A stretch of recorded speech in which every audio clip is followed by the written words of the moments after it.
That's the style of the Skyhooks, and we'll be back to talk with them in just a moment. Lead singer, Graham Shirley Strawn.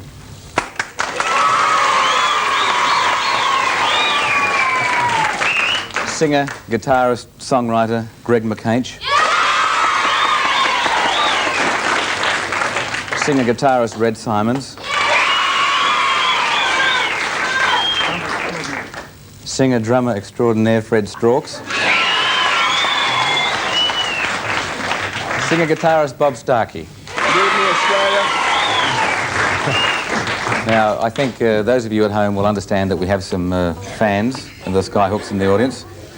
You know, I'm getting thrown little wrong cameras, and I'm not accustomed to these audiences. I don't understand these fans. Melbourne, mate, that's Melbourne. You've just got a letter today from a couple of fans. I can't believe it, will you? We have the longest fan letter ever presented to a band in the world, I believe. It's 86 feet long, which is quite incredible. So I hope we make the Guinness Book of Records. I think we deserve it. It's got to be a Guinness Book of Records. It's got to be something. More importantly, it's got to tell us something about your fans. Shirley, why do they do stuff like this?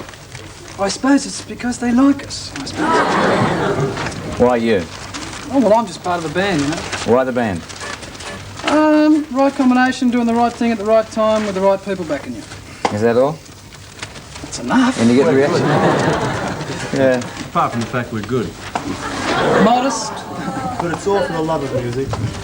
And If we were to talk with a group of parents about Skyhooks and a group of young fans, we could almost think we're talking about two totally different groups, couldn't we? I mean, a lot of the parents don't exactly love you. You don't exactly hate us either. What about the sexual thing? You know, a lot of your fans are... Sounds like a personal 13, problem to me. 14. Well, let's check with the fans you've got here now. How many of you are 13 years of age? How many of you are dishonest? How many 14? So we've got 13 and 14-year-olds, and you sing about things like orgasms and masturbation. Oh, well, they probably know all about that. Yeah, see, the girl says, we're not naive. Do you ever feel any responsibility about that? Would it bother you if you thought that you did lead youngsters astray? Is orgasm and masturbation necessarily astray? That, I mean, we all do it, don't we? Wholesome. Come on. Go on. Tell the people in there. All right. Yeah, go on, do you? so you're out to shop. Oh, yeah. You're out to push. Is it part of the thing that if you get parents offside, you get some kids onside? No, that's a cheap trick. Do you do it? No. If you, You remember, it's the parents that give them the $4 to come along to your concerts, you see. Now, they only get paid a certain amount per week. Now, you know, like the chemists, well, that's part of the bill, but, you know, the rest of the money you've got to put away for the big concerts. If some parents came up to you and said, you know, I'm offended by the fact that you perform like this, your records are banned by responsible people, and my daughters are influenced, what would you say to them? Well, we're doing our job right, I suppose. Really? Oh, look, I've got 3 sisters, you know, like, How old? hang on, I'm 20. No, actually, one's 21, one's 19, one's 18. Now, you know, like If you had a 13-year-old sister, would you want to protect her a little bit or just expose her to whatever? Throw her out to the wolves. What would you do, really?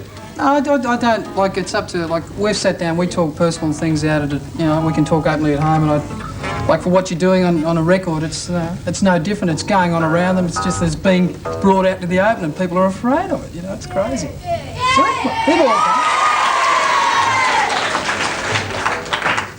I don't see a lot of the older people in their audience applauding that. Oh, they're the straights. What do the band records mean? More success? He wrote them. Okay, it's the writer, Greg. What does a band record mean to you? It means it doesn't get played on the radio. What else? It's good publicity for you, isn't it, in many respects? Well, some of those bands are ridiculous. Like they're words like dope, you know, which means a silly person, you know. It's stupid, you know. Yeah, there's a couple of, like, there was one there that in Bourne calling they were going to ban it because in one line it's something about she'll turn the screw. In other words, the thumb's on you when you get married. This particular song, and they thought because screw was mentioned that it was something. It's a fact, you know. That's what it's like. Not on. It means you have to buy the record to hear the song. That was the answer I was seeking, I must confess. It's a plus, isn't it? You have a few records banned and you put an LP and 5 tracks are banned. That's good, isn't it? Commercially. Sure. Commercial. But no, when we made that first album, it was our first album, we chose the tracks that we wanted to put It's down only the good record. if people know about you. I mean, there's probably lots of other people who have records banned too, and they don't sell 200,000 copies. Renee Gayer's just had a load of single band. Success is outstanding. But does it ever worry you? Do you ever feel any moral responsibility to watch anything that you do, or do you think that it's nothing to do with you? People come along and they take what they like, that's all. We do what we like.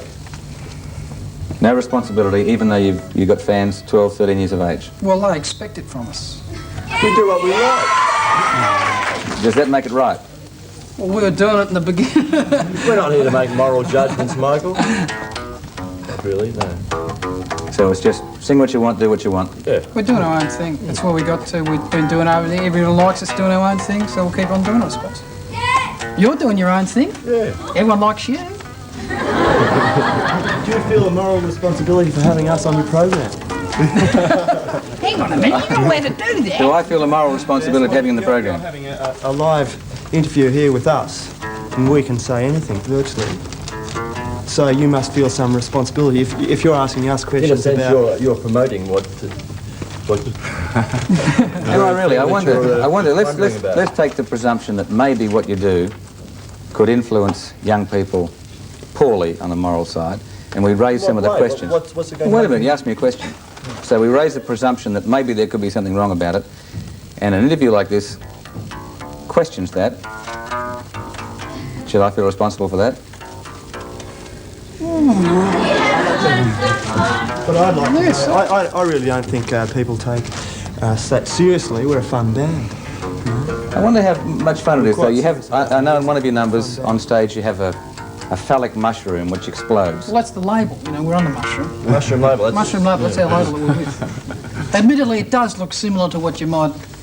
But that's It's beauty is in the eye of the. It's got to put the thought orgasm to, that's the purpose, isn't it? Well, just because it sits out in the middle of the floor and goes... I mean, let's face it, orgasms. I mean, that's the reason we're all here. That's right. I think it's a bit cynical. Oh, of course, it's a bit cynical. That's fun. We're not that serious. You know? You want to get that one now. We're not serious. I give in. Ladies and gentlemen, the Skyhooks.